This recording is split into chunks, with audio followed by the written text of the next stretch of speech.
पैसे जमा करा, पण त्याची गॅरंटी जी आहे ते सरकारने घ्यायला पाहिजे। जेव्हा सरकारच घेत नाही तर याचा अर्थ हे आहे की सरकारलाही माहीत आहे की या पतसंस्थेमध्ये जास्त पैसा इकट्ठा झाला तर त्याच्या चेअरमॅनला आपण बोलवू, इलेक्शनमध्ये त्याच्याकडे फंड घेऊ, आपण जे जे कार्यक्रम असतील त्याच्यासाठी सगळ्याकडे आपण डोनेशन घेऊ त्या पतसंस्थाकडे, आणि उद्या समजा ते पतसंस्था बुडाली तर त्याला आपण पूर्ण साथ देऊ। अशा प्रकारचं एक हे जे सिस्टम चाललेलं होतं, आपण कुठेतरी त्याला ब्रेक लावण्यामध्ये आज मला या गोष्टीचा आनंद आहे की महाराष्ट्र सरकारमध्ये एक नवीन कायदा तयार होत आहे। कशामुळे? ते पतसंस्थामध्ये पैसे ठेवणारे जे लोक आहे त्यांना एक विश्वास देण्यासाठी, आणि हे जे कायदा तयार होत आहे आज नवीन महाराष्ट्रामध्ये नवीन कायदा तयार होत आहे ते फक्त आणि फक्त आदर्शच्या ठेवीदारांमुळे हे तयार होत आहे। हम तुम्हारे साथ हैं, तुम संघर्ष करो, हम तुम्हारे साथ हैं। तर या आपण जे आंदोलन केले ते पूर्ण महाराष्ट्रामध्ये गाजलं होतं। सर्व चॅनल्सनी त्याला लाईव्ह दाखवलं होतं। आपण मंत्र्यांना नाही सोडले, आपण मुख्यमंत्र्यांना नाही सोडले, एअरपोर्टपर्यंत गेलो होतो आपण। कशा प्रकारचा फौजफाटा तयार केलं होतं। ज्या दिवशी मुख्यमंत्र्यांना आपण पकडलं होतं तर इतके पोलिसवाला मला विचारायचे की ते सिल्लोडमध्ये कार्यक्रमासाठी जाणार होते, काय करणार? मी मला तुम्ही आश्वासन नाही दिले तर बघा काय करणार। आणि भीती कुणाची? आमची बहिणींची, आमची महिलांची, त्यांची भीती दाखवली होती। ते इतके घाबरलेले होते, इतके पोलीसवाले साध्या वेशामध्ये त्या दिवस सिल्लोडमध्ये उभे होते। एक एक पोलीसवाला एक एक महिलावर नजर ठेवत होता की कोणी चप्पल काढणार का, काही भिरकावून देणार का, काय करणार आहे काय, अशी परिस्थिती निर्माण। ते हे जे डर तयार करण्यात आलं, हे भीती जे तयार करण्यात आली होती आपल्या ताकदीमुळे झाली होती। आता आपण काल पण बघितलं असेल की सकाळी जेव्हा मी उठलो माझ्या ड्रायव्हरनी फोन केला की साहेब आपल्या घरासमोर खूप सारी पोलीस आहे। तर मी म्हटलं काय झालं? म्हणजे मला बेडवर असा विचार आला की बहुतेक काहीतरी त्यांनी माझ्या विरोधात काढलं असेल आणि मला अरेस्ट करण्यासाठी आलं असेल की तुम्ही मंत्र्यांच्या विरोधात बोलले, आता चला तुम्हाला उचलायला आलेलं आहे आम्ही। तर मला इनिशियली असं वाटलं, मी बाहेर येऊन बघितलं तर असं छावणीचं स्वरूप देण्यात आलं होतं, इतके सारे पोलीस होते। मला विश्वासच नाही बसत की बाबा काय झालं असं की इतकं पोलीस कशासाठी? म्हणजे मी खाली आला बघ, माझा ड्रायव्हर जेव्हा येत होते त्यांनी सगळ्यांची गाडी तपासली की गाडीचं डिक्की उघडून बघ, मला हे नाही होतं की काय चाललं, काय काय होतं। मग नंतर मला सांगितलं की कोणती एक संघटना आहे जालनाची, ते माझ्या घरावर येऊन शेण फेकणार। मी म्हटलं इतका सारा पोलीस बंदोबस्त शेणसाठी कशा? मी आहे इतकं सक्षम आहे मी हँडल करायला। मग मी त्यांची जानकारी हासिल केली की कोणती संघटना आहे की जे माझ्या शहरातले नाही आहे, ते जालनाहून येत आहे। तर मला असं कळालं की त्यांना कोणी 5,000 रुपये दिले की जा आणि इम्तियाज जलीलच्या घरासमोर नारेबाजी मुर्दाबाद मुर्दाबाद। ते 5,000 रुपयामध्ये ते येतील माझ्या घरासमोर, एक अर्धा तास इम्तियाज जलील मुर्दाबाद मुर्दाबाद करतील। आणि हे असे लोक आहे की ज्यांना समजा मी 5,100 रुपये दिले, 5,100 रुपये दिले आणि त्यांना सांगितलं की बाबा माझ्या घराच्या समोर नाही, आता 100 रुपये जास्त देत आहे मी तिथे, तर ते त्यांच्या घराच्या समोर गेले असते। तर हे असे जे लोक आहे ना, ते आपल्याला स्वतःला समजतात की मी खूप मोठे भाऊ आहे, मी दादा आहे, मी हे आहे। ते सगळे जे दादा आहे ना त्यांचा बाप म्हणजे इम्तियाज जलील आहे। ते चिल्लर चाललर म्हणजे काहीही आपलं आम्ही हे करणार, आम्ही ते करणार, शेण आणणार। मी म्हटलं हो तू शेण आणणार आणि मी गप्प बसणार असा, टाक शेण करके। तर हे जे महाराष्ट्रामध्ये, आणि कोणी त्यांना सांगितले होते की माझ्या घरा इथे यायचं? कोणी सांगितलं? की ज्यांच्या विरोधात मी बोलत आहे, आणि फक्त बोलत नाही आहे, मला माझ्या इतकं पत्रकार परिषदमध्ये एक असा शब्द दाखवा की जे मी डॉक्युमेंट जे पेपर्स आहे त्याच्या व्यतिरिक्त मी काही बोललो। एक असा पेपर सांगा। म्हणजे जे SC समाजासाठी राखीव वर्ग 2ची जागा असते ते का मंत्र्यांच्या मुलांसाठी असते का? मोठे मोठे उद्योगपतींसाठी असते का? ते ते वर्ग 2 ची जागाचा इतका मोठा एक रॅकेट सुरू आहे की आपण तहसीलदाराला पैसे द्या, 50 लाख रुपये त्यांच्या टेबलवर असा फेकून मारा, कलेक्टरच्या टेबलवर 1 कोटी रुपये फेकून मारा आणि तुम्हाला 10 कोटी रुपयाची जागा, ते वर्ग 2 ची जागा तुमच्या नावाने रजिस्टर करते. हे सिस्टम आहे. 10 कोटी रुपयाची जागा जे आहे ना, ते तहसीलदार कलेक्टरला मॅनेज करा आणि ते मॅनेज होतात. म्हणून मी इकडचे कलेक्टरला प्रश्न विचारलं की आता तुमची जबाबदारी आहे, सांगा मला कोणकोणत्या पुढारीने अशा प्रकारची जे राखीव जागा आहे, गोरगरिबांसाठी ठेवलेली जागा आहे, ते किती पुढाऱ्यांना देण्यात आलेली आहे. ते जागा कोणकोणती जागा देण्यात आलेली आहे. 10 एकर जागा, 10 एकर जागा रुपयेमध्ये मंत्री साहेबांचे मुलांनी आपल्या 2 मुलांनी आपल्या नावावर रजिस्टर करून घेतली. त्याचा शेजारी एक अधिकारी होते पोलिसांचे आणि एक न्यूजपेपरचे संपादक आहे. ते दोघांनी मिळून तिथे प्लॉटिंग करत आहे. त्याच्या शेजारीच लागलेली जागा आहे. 3000 रुपये प्रति स्क्वेअर फीट ते प्लॉटिंगचा रेट त्यांनी केलेला आहे. आता एक एकरामध्ये आपण 30,000 स्क्वेअर फीट धरा, रस्त्या सोडून 1 एकरामध्ये आपल्याला विकता येतं 30,000 स्क्वेअर फीट समजा. आता 30,000 स्क्वेअर फीट त्याची बेरीज केली आपण 3000 प्रमाणे, तर एका एकरामध्ये किती होतं? 9 कोटी रुपये.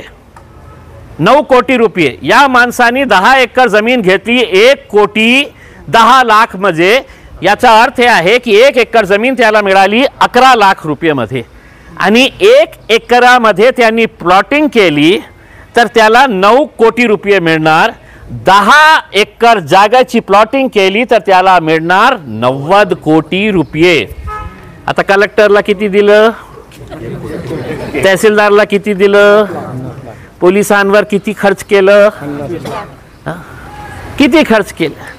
म्हणजे जे गोरगरिबांसाठी जगा जे आहे तेही तुम्ही असं सरकारमध्ये, मग असा झालेला आहे की तुम्ही समाज कल्याण मंत्री न होता तुम्ही परिवार कल्याण मंत्री झालेले आहे. आपल्या परिवाराला मग हे प्रश्न येणार ना. मला काल विचारलं की तुमच्या एका पत्रकारांनी विचारलं, आता पत्रकारही कसं प्रश्न विचारतं, त्यांनी प्रश्नवाला विचारलं की ते देणारे तयार आहे, घेणारे तयार आहे, तुमच्या पोटात कशाला दुखतो. हे पत्रकारांनी, एका मोठा न्यूजपेपरच्या पत्रकारांनी मला विचारले. हो, खरी त्यांचा प्रश्नही खरं आहे की देणारा तयार, घेणारा तयार, इम्तियाज जलीलच्या पोटाला कशाला. हे जागा समजा काकांनी घेतली असती तर कोणीही विचारलं नसतं, गज्जूने घेरली असती तर कोणी विचारलं नसतं. पण एक लोकप्रतिनिधी, लोकांचा प्रतिनिधी जेव्हा असा करतो तर हे लोकांची जबाबदारी आहे की माझा प्रतिनिधी काय करतो त्याच्या बाबतीत. कारण आपण 5 वर्ष, आपला 5 वर्ष जे आहे ना ते आपल्या लोकप्रतिनिधीच्या हातात देतो आम्ही. ज्या दिवशी मतदान होतो ना, ज्या दिवशी आपण जाऊन त्या 1 मिनिटासाठी आपण ते बटन दाबवतो ना, त्या 5 वर्षासाठी असते ते बटन दाबवण्याची प्रक्रिया. की 5 वर्ष मी तुमच्या हातात देणार आहे आणि 5 वर्षामध्ये तुम्ही माझ्यासाठी काय काय करणार आहे, कोणकोणते काम करणार आहे हे ठरवण्याची जबाबदारी तुम्ही तुमच्या 5 वर्षासाठी ते लोकप्रतिनिधी देता. आणि त्या 5 वर्षामध्ये जे काही घडतं ते लोकांचा अधिकार आहे विचारण्याचा की इम्तियाज जलील, मी तुला मतदान केलं होतं, तू सांग मला की माझ्यासाठी तुने काय केलेलं आहे. हे लोकांनी विचारायला पाहिजे. पण आता जेव्हा हे लोक जालन्याहून निघाले होते तर मला कळलं की किती लोक होते, तर 7 लोक होते. पोलीस किती होती इथे, तर कमीत कमी 150 वाले होते. मी म्हटलं बाबा जा रे बाबा, तुम्ही लोक काम करा. हे 7 लोकांना मी आणि त्या 7 लोकांची मला एक पोलीस अधिकाऱ्याने सांगितलं की साहेब आम्ही जालन्यामधूनच त्यांना थांबवले. आपलं कोण होते, तर त्यांनी मला फोटो दाखवले. ते 7चे 7 मला बेवडे दिसले. 7चे 7 मला बेवडे दिसले. म्हणजे पिणारे खाणारे, म्हणजे त्यांना आपण बघितलं ना तर त्यांनी महाराजांवर आरोप केला बिनबुडावाचे. अरे बाबा मोठा जज झालेला आहे तर बिनबुडावाचे आरोप. मी लोकांना म्हटलं की ज्यांना ज्यांना चर्चा करायची असेल तर इम्तियाज जलील कधीही तयार आहे, कधीही तयार आहे. तुम्ही माझ्याकडे येण्यास तुम्हाला काही हे होत असेल तर मला बोलवा, मी तुमच्याकडे येतो, सगळे डॉक्युमेंट्स तुम्हाला दाखवतो, आपण चर्चा करू. कारण हे काही व्यक्तीशी संबंधित नाही आहे, हे आपण सिस्टमच्या विरोधात आपण हे लढत आहे. ज्या MIDCची लँड यांनी परस्पर यांना मंत्री साहेबांना दिली, त्या लँडसाठी, त्या जागेसाठी मराठी शुद्ध महाराष्ट्रीयन मराठी लोकांनी असे 60 छोटे छोटे इंडस्ट्री टाकलेले 60 असे लोक, 60 असे छोटे छोटे उद्योगपती होते की ज्यांनी त्या MIDC मध्ये अर्ज केलं होतं की आम्हाला शेंद्रामध्ये छोटीशी जागा द्या करके. तेही महाराष्ट्रीयन मराठी, मी महाराष्ट्रीयन मराठी. मग आपण पालकमंत्री साहेबांचं ते वाक्य ऐकलं असेल, मग काय महाराष्ट्रीयन मराठी लोकांनी धंदा करायचा नाही का? करा ना, असे धंदे नको करा, धंदा करा, कोणीही त्याच्यावर हे करणार नाही आहे. मग मी माझ्या क्या मुलाला क्या वडापावची स्टॉल लावायला सांगू का? नाही, अशी कधीही वेळ येणार नाही साहेब, कधीही वेळ येणार नाही. कारण काल जे पत्रकार परिषद मी घेतली, 10 एकर जागा शाजापूरमध्ये SC समाजासाठी राखीव, कलेक्टरवर कशा दबाव टाकण्यात आला, तहसीलदारला कशा मॅनेज करण्यात आला होता, ते जागा त्यांच्या नावाबरोबर 10 एकर. 1 एकरची जागा तिचं मार्केट व्हॅल्यू घेतली तर कमीत कमी 3 कोटी रुपये आहे. 30 कोटी रुपयाची तर जागा तुम्हाला तसेही गव्हर्नमेंटनी 1 कोटी रुपयामध्ये दिली. 30 कोटीची जागा 1 कोटी रुपयामध्ये दिली, 1 कोटी 10 लाख रुपयामध्ये. मग जालना रोडच्या जे न्यायालय आहे, डिस्ट्रिक्ट कोर्ट आहे, त्याच्या समोर मोठा हे सुरू आहे, कन्स्ट्रक्शनचं काम सुरू आहे. आपण त्या डिस्ट्रिक्ट कोर्टमध्ये जात असेल रेग्युलरली जेव्हा जेव्हा आपला केस. आज आदर्श पथ संस्था के जितने भी ठेवीदार हैं, महिलाएं हैं, पुरुष हैं, ये सभी लोग आए थे अपना समर्थन जताने के लिए. जब उन्हें ये ख़बर मिली थी कि कल कुछ गुंडे मेरे घर के ऊपर आकर कुछ हरकतें करने वाले हैं, तो उन्हें ये अलग अलग गाँव से आए हुए हैं, 100-100, 150-150 किलोमीटर दूर के गाँव से आए हुए हैं, सिर्फ ये बताने के लिए कि साहब हम आपके साथ खड़े हैं. उन्हें ये बताना था कि इम्तियाज़ जलील ने कभी भी जाति और धर्म के आधार के ऊपर काम नहीं किया है. मुझे पता भी नहीं है कि किसकी क्या जात, किसके क्या धर्म है करके. उसमें जहाँ कोई भी भ्रष्ट काम होगा मैं उसकी आवाज़ उठाता रहूँगा, ये ना देखते हुए कि उसकी जात क्या है, उसका धर्म क्या है. उसी तरह से जिस तरीके से आदर्श का जब मामला आया था तो मैं नहीं जानता था कि इसके अंदर से किस जात और किस धर्म के, किस मज़हब के कितने लोग है करके. लेकिन एक लड़ाई दिए थे हमने, एक आवाज़ बुलंद किए थे, जिसकी वजह से आज कम से कम 27,800 लोगों को उनका पैसा वापस मिल चुका है. अब जो बचे हुए ठेवीदार हैं उनके प्रॉपर्टी के ऑक्शन की प्रोसेस चालू है और मुझे पूरा यकीन है कि ये आदर्श पथ संस्था, ये महाराष्ट्र का एक पहला ऐसा उदाहरण होगा कि जहाँ पर एक एक ठेवीदार का 1-1 रुपया इन्हें वापस मिलेगा. दिक्कत यही है कि हम एक बहुत भ्रष्ट सिस्टम के ख़िलाफ़ हम लड़ रहे हैं. एक ऐसा भ्रष्ट सिस्टम जहाँ पर मंत्री से लेके पूरे अधिकारी से लेके ऐसा सिस्टम बना लिए है कि किसी को इन गरीबों से कोई लेना देना नहीं है. तो ऐसे भ्रष्ट सिस्टम को हम तोड़कर हम आगे निकले हैं. ये लोगों ने, जब भी मैंने इन्हें आवाज़ दी है, ये पूरी ताकत के साथ आए हैं, हमने आंदोलन किए हैं और उसकी कामयाबी हमें मिली है. लेकिन अभी पूरी 100% कामयाबी मिलना बाकी है. जो लड़ाई है वो हम आगे जारी रखेंगे. नए DDR आए हुए हैं, वो DDR साहब ने मुझे कॉल करके बताया था कि हम पूरी कोशिश करके जल्द से जल्द इनका पैसा वापस कैसा मिल सकता है, जितने बचे हुए ठेवीदार हैं. तो मुझे पर्सनली बड़ा अच्छा लगता है कि जब लोग ख़ुद से चलकर आते हैं और ये कहते हैं कि हम आपके साथ खड़े हुए हैं, तो कहीं ना कहीं ऐसे ही लोगों की वजह से हिम्मत बढ़ती है नाइंसाफ़ी के ख़िलाफ़ लड़ने के लिए. जहाँ पर कुछ गलत हो रहा है बुलंद आवाज़ करने के लिए, यही वो लोग हैं जिनका दुआ, जिनकी आशीर्वाद की वजह से हम यहाँ तक पहुँचे हैं और ये लड़ाई आगे भी जारी रखेंगे.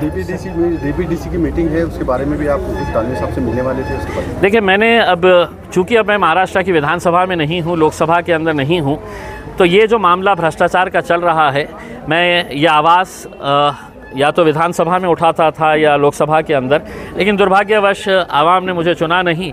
तो मैं अब ये आवाज़ अगर वहाँ पे उठानी है तो मैं महाराष्ट्र विधान परिषद के जो विरोधी पक्ष नेता है अंबादास दानवे साहब, मैं अभी कुछ देर के अंदर उनके पास जाऊंगा और जितने भी पुरावे मेरे पास है, जितने भी एविडेंसेस मेरे पास है हमारे आदरणीय पालक मंत्री संजय शिरसाट साहब और उनके परिवार के बारे में, वो पुरावे उनके पास दूंगा और उनसे ये विनती करूंगा कि विपक्ष जो है वो पूरी ताकत के साथ आवाज़ उठाए, लड़े और इस भ्रष्टाचार को पूरी तरीके से महाराष्ट्र में खत्म कुछ करें। मंत्रियों के नाम लगा है इसके अंदर संजय बता शिरसाट पर, उन्होंने कहा है कुछ नहीं होगा। कुछ नहीं होगा यानी इम्तियाज जलील से कुछ नहीं हो सकता, ये उन्होंने देखिए, कहा। मेरा काम आवाज़ उठाना है। अब अगर मुख्यमंत्री से लेके पूरे के पूरे नीचे अगर भ्रष्ट है उसमें, तो ना तो मैं अदालत हूँ, ना मैं पुलिस हूँ, ना मैं सरकार हूँ, ना हुकूमत हूँ करके, लेकिन कम से कम मैं रात में सुकून से सो सकता हूँ कि मैंने है तो किसी का डर ना लेते हुए, किसी के खौफ के अंदर ना आते हुए मैंने कम से कम एक सच आवाज़ को बुलंद तो किया है करके। अब ये हुकूमत के ऊपर है, एजेंसीज़ के ऊपर है, और ये एक तरीक़े से इम्तिहान है, एक तरीक़े से enforcement directorate, CBI, income tax, Maharashtra के मुख्यमंत्री, राज्यपाल, इन सब का इम्तिहान है कि वो भ्रष्टाचार के साथ खड़े रहना चाहते हैं या भ्रष्टाचार को ख़त्म करना चाहते हैं। और भी मंत्रियों के कुछ आप खोलने वाले हैं पुलिस? मंत्री भी है, नेता भी है, आमदार भी है, खासदार भी है, रुके रहिए, आपको बहुत काम देने वाला हूँ मैं।